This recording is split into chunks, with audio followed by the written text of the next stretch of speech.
বছরের শুরুতেই মালদায় দুষ্কৃতীদের গুলিতে ঝাঁঝরা হয়ে গেছেন তৃণমূলের জেলা সহ সভাপতি।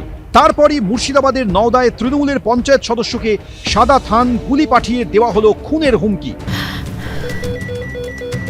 ক্যান্সারে নেই আর ভয়, NCRI এ হবে এর জয়। আপনাদের ভরসা নেতাজি সুভাষচন্দ্র বোস ক্যান্সার হসপিটাল। শুক্রবার সকালে বাড়ির সামনে একটি ব্যাগ পড়ে থাকতে দেখেন তৃণমূল পরিচালিত নওদার মধুপুর পঞ্চায়েতের সদস্য মনিরুল শেখ। ব্যাগ খুলতেই সেখান থেকে বেরিয়ে আসে একের পর এক হুমকি পোস্টার। কোনোটায় গুলি করার ছবি, কোনোটায় লাল কালি দিয়ে কেটে দেওয়া হয়েছে তৃণমূল পঞ্চায়েত সদস্যর ছবি, সঙ্গে সাদা চাদর, গুলির খোল, ধূপ, গোলাপ জল, যা সাধারণত শেষকৃত্যে ব্যবহার হয়। যেহেতু রাজনৈতিক প্রতিহিংসা চলছে, এটা রাজনৈতিক হিংসাই হচ্ছে। আর এখানে তৃণমূলের গোষ্ঠীদ্বন্দ্ব নেই, তৃণমূল একটাই আছে, তৃণমূল আর কংগ্রেস আছে গঙ্গাধারীতে। আপনার ঊর্ধ্বতন কর্তৃপক্ষ জানিয়েছেন? হ্যাঁ, আমার ব্লক সভাপতিকে জানিয়েছি, প্রশাসন লেভেলেও জানিয়েছি। এটা তৃণমূলের কিন্তু আভ্যন্তরীণ সম্পূর্ণ লড়াইয়ের ফল, এবং যত দিন যাবে তত এটা আরও বাড়বে। অর্থাৎ সবাই চাইছে মধুর ভাণ্ডারের খোঁজ।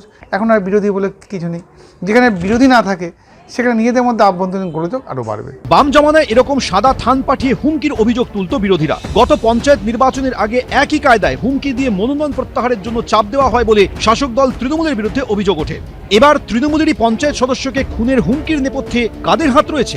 আতঙ্কের বাতাবরণ তৈরি করা এবং তার মধ্য দিয়ে বিরোধী রাজনৈতিক দল, বিশেষ করে কংগ্রেস, CPM যৌথভাবে এবং বিজেপি এইভাবে মানুষের মধ্যে ভীতি, আতঙ্ক তৈরি করে দিয়ে বশ্যতা স্বীকার করানোর চেষ্টা করছে। আজকে ঘটনা তো ঘটবে, এটা প্রতিদিন ঘটছে। আপনারা দেখেছেন হরিয়ারপাড়ায় উগ্রপন্থী ধরা পড়েছে, নওদায় পড়েছে, কালকে তৃণমূলকে খুন করেছে মালদায়। এরা তৃণমূলের আশ্রয় প্রশ্রয়ে রয়েছে, প্রশাসনের মদতে রয়েছে। সব মিলিয়ে মালদায় তৃণমূল নেতার খুনের পর মুর্শিদাবাদে তৃণমূল নেতাকে খুনের হুমকি ঘিরে চাপানুতোরের পারদ চড়ছে। রাজীব চৌধুরী, ABP আনন্দ, মুর্শিদাবাদ।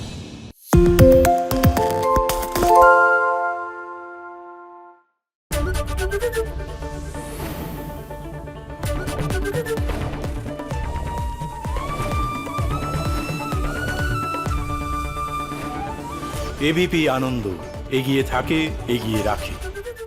পালিয়েছে তাই নাকি রাত্রে? বাংলা গুজব চায় না, বাংলা খবর চায়। বাংলা খবর, বাংলার খবর। আরে চাটা দে। এই আমার একটা চা দেন। কি হলো আমারটা? বাংলা পক্ষপাত চায় না, বাংলা খবর চায়। বাংলা খবর, বাংলার খবর। সত্য অন্তহীন, সত্যের খোঁজও তাই, সত্য সন্ধানে তাই আমরা অক্লান্ত, অকুতভয়। ABP আনন্দ নতুন ভাবনার প্রতীক, যা মনে মুক্ত, তথ্যে যুক্ত এবং যাবতীয় সীমানার বাঁধন থেকে মুক্ত। সীমা না শব্দটির মধ্যে লুকিয়ে আছে মানা শব্দটি, যেন চোখ রাঙানি এক অদৃশ্য ব্যানাজার, যা আটকে রাখে আমাদের এক ছোট্ট গণ্ডির মধ্যে। একমাত্র সঠিক খবরই গড়ে তুলবে এক মুক্ত সমাজ। সেই জগৎ গড়ার লক্ষ্যে কোনো সীমানার ঠুকুটি আমরা মানব না। ABP আনন্দ, এগিয়ে থাকে, এগিয়ে রাখে।